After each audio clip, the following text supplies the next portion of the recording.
Ana, gözlerinde ışık, kalbinde dua. Benim üçün yanmısan her gece, her sabah. Sen yatmadın geceler, beni gözledin.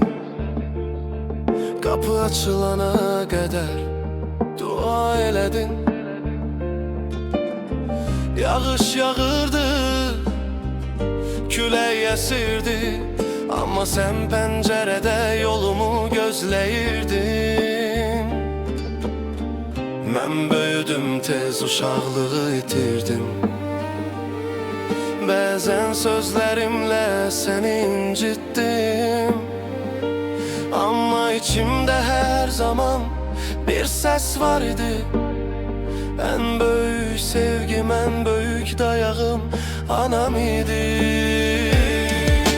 Ana, bağışla beni, senin oğlum büyüdü tez. Uşaqlıq gitti, mən değiştim, ama sevgim seninledir bil.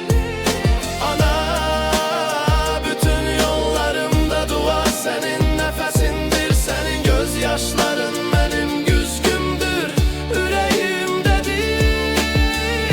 Hatırlayıram, səhər-səhər durardın, məktəb çantama çörək qoyardın.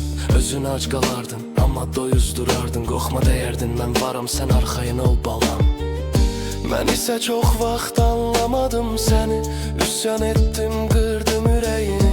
İndi başa düşürəm, həyat sınaqdır, məni qoruyan yaşadan yalnız anadır.